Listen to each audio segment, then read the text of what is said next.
Naanay inisyatibo ang mga residente sa Muslim Village, Barangay Maad, Davao City kung ugaling adunay moabot nga baha sanglit, bahaunon ang ilang lugar. Nakaimpake ng daan ang ilang gamit, aron bitbito na lang dayon inig magpatuman og preemptive evacuation. Ginasafety naman namo kay ako sa trabaho pod ko sa katong pagbaha dre. Naapos ang trabaho gitawagan ako ang asawa. Nagsirin naman ang sapa na may sirin. Tawagan ako siya nga kuan, yung mga gamit isaka nila sa taas. Kaya nagabutang pod mig butangan na sa taas para ang mga gamit na safety gyud. Ginasafety namo sir. Ginasafety namo nya. Na may masulod diri nga truck maghakot sa mga kuan nga tao o mga butang namo lalo dito sa barangay. Amo lang gipambutang sa among box.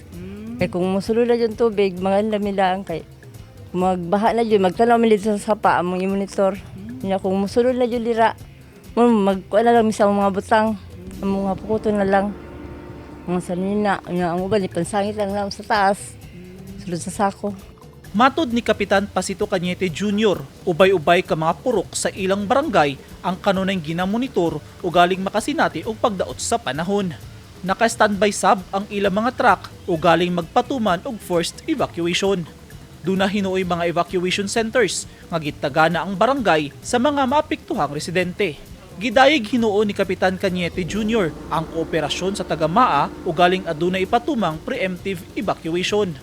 Since pa sa una, nilingkod ko diri, halos ang mabutang na adlaw-adlaw mi nag-prepare kay wa magutak kibalo sa klima sa taas kay na may panahon nga wa nag-ulan ang ubos, meaning diri sa tuwa niya ang taas din nag-ulan. Unya kining atong lugar barangay Maa front ni sa baha. Unya diri pud sa Pikas front pud sa landslide. So mo nang natay mga responder diri 24/7 gini sila. Andam sa pag-rescue kung simbako lang na moabot nga katalagman. Natapermi sa barangay, mga bitaw ni atong barangay nga di gina tumabiyaan. Doble ang pagpangandam karon sa Davao City Disaster Risk Reduction and Management Office sa posibleng kalamidad tungod sa nasinating pagdaot sa panahon hatod sa mga weather disturbances.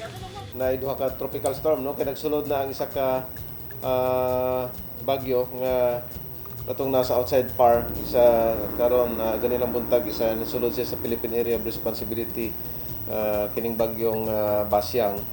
So duha ka tropical storm karon ang naa sa inside no sa Philippine Area of Responsibility o kining isa nga naa sa mga areas sa Visayas nga mao sab kini ang naka-apekto sa ato ang weather conditions diri sa Davao region, especially Davao City area. So nay mga areas karon diri sa Davao City nga nakasinati og kini nga nay mga strong winds and intermittent heavy rainfalls nasa area sa Marilog area sa pagkakaron. So ang atong ginapangandaman kanunay no kung nay mga ingon ani nga mga disturbances sa atong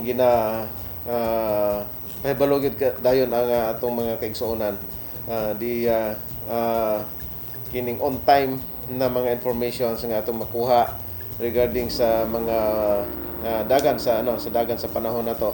And ato silang gina-alerto no, especially katong mga nagpuyo sa mga flood prone areas o katong mga nasa mga landslide which are very prone to kining disasters or hazards.